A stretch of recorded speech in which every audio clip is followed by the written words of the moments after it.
It's an organization about which very few of us have heard until recently. But when you hear about what its purpose is, you say to yourself, of course, what could be more important in our time, in our tekufa? So many of the tzaras, whether it's kids at risk, whether it's families falling apart, whether all the different types of problems that we face as a community and as a society, so many of them are traceable back to this particular problem and this particular challenge.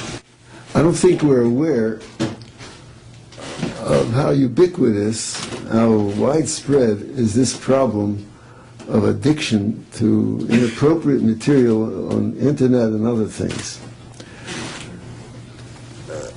If people who were zoich in our families that we don't have, didn't come into contact with it, we should know, however, that there's a very large proportion of B'nai Torah, from Jews, that are addicted to this.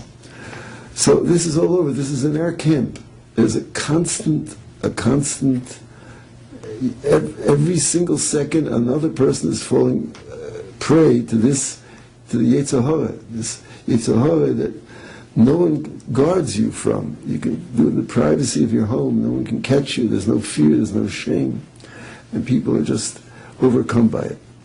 This is a chulin in the Kedusha of Klal Yisrael. It's so widespread. It's mamash metame. It's metame Am Yisrael. Arai is a tumah. Tumah means it makes a hevdel between us and the Rebbeinu Shalom. We can have a cash with the Rebbeinu Shalom with the tumah. We can avoid this tumah. We can be Mekadesh Am Yisrael.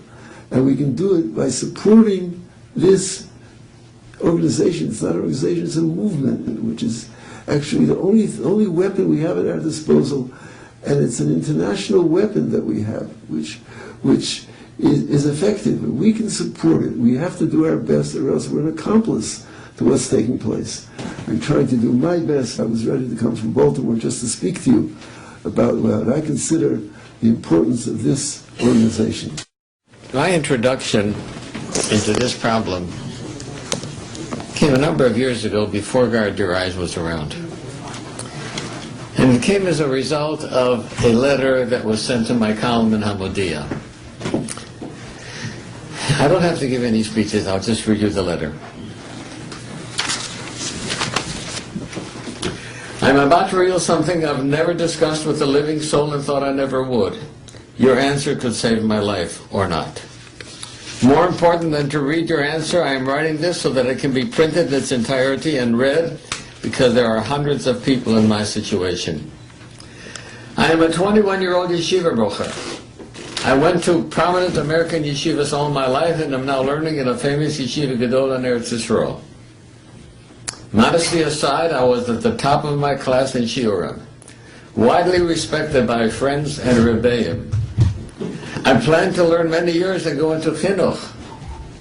I would find a perfect shidduch quickly, some Rosh Yeshiva's daughter, raise a beautiful family, and spread nachas all around. A perfect life awaited.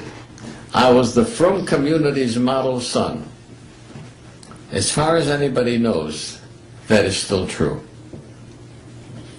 When I was in the first year of Bais Medrash, age 16, my parents brought the internet into our home, and my secret life began.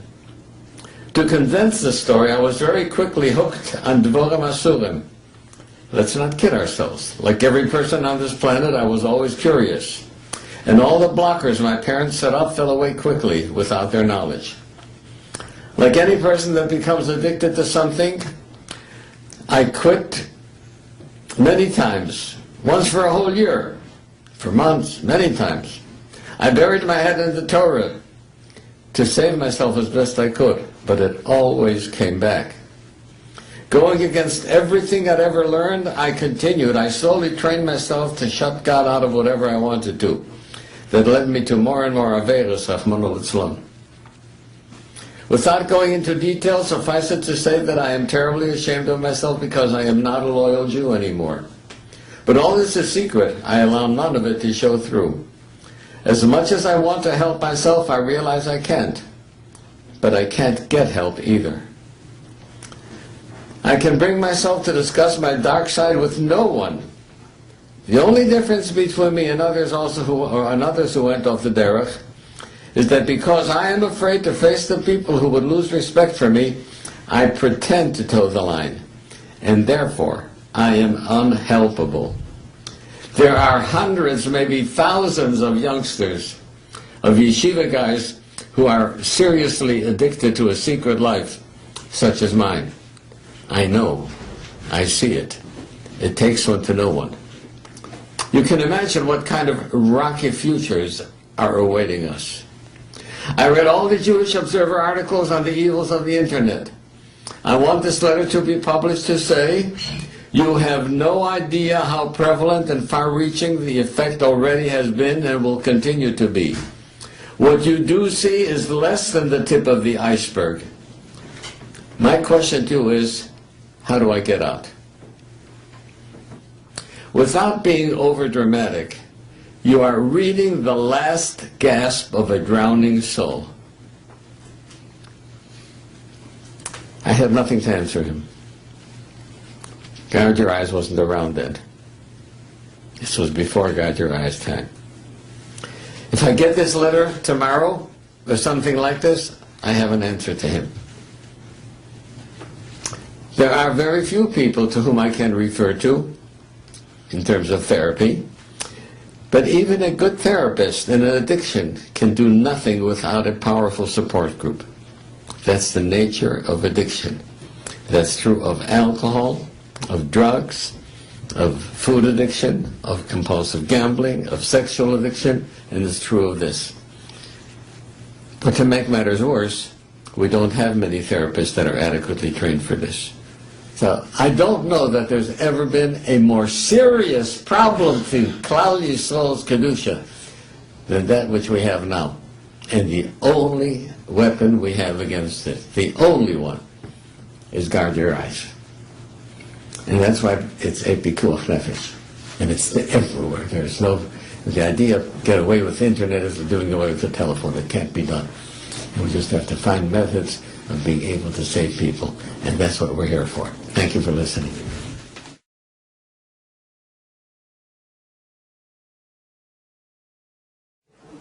It started off like a teenager and the challenges of a teenager.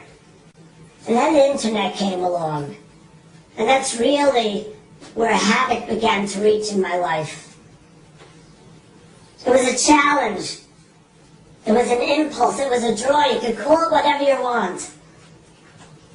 But it sucked me in. It was a life filled with shame on the inside. And all I knew was my own actions. I didn't know about anybody else's actions. And I fought it. I mamish fought it. You know, we're in El now. I considered myself an El Yid. El was the only time of the year that I had a reprieve. And I made El last as long as I could. I even tried to have El last till Hanukkah one year. It was gewaldic. But ultimately, the Nisayan came back, and the fools came back. I tried everything. I tried Kabbalahs. I made Gedarim in my life. I had daily checkoffs. But this mamish is a case of Ein Chavish Matir Atzma Mi Beis Hasurim. The biggest problem was that I was all alone. And I couldn't handle it myself. I didn't realize it until later, but I was in the process of forming an addiction. And I tried everything. I didn't want this. I was growing, but this was growing with me. Then the feelings became bigger, until the point that I felt my life was out of control.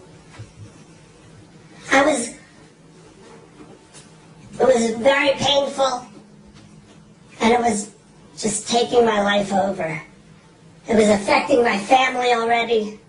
They didn't know what was going on, but I knew on the inside. But who was I going to speak to? I couldn't, to my Rav? I was too embarrassed to go to my Rav. To my friends? This is not the type of thing you talk about with your friends. To my wife? You can't talk about this to your wife.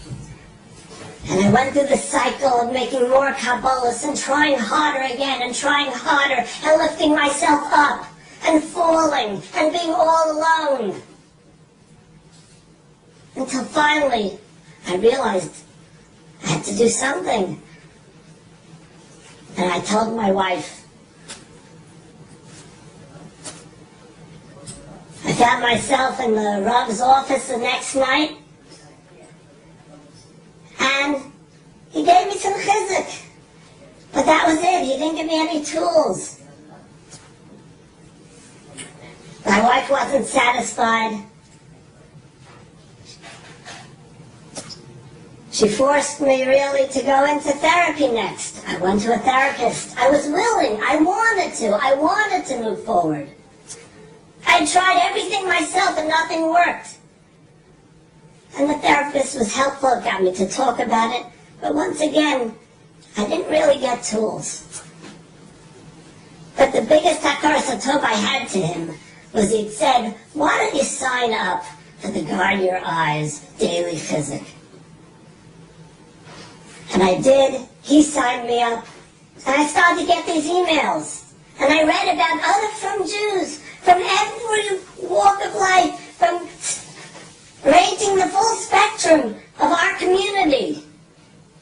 There were Bachram there. There were Yimnalite who were posting. There was a Marbitz Torah. I read a post of a Marbitz Torah who said, I have over 1,000 Talmidim. And they all look up to me for Adracha.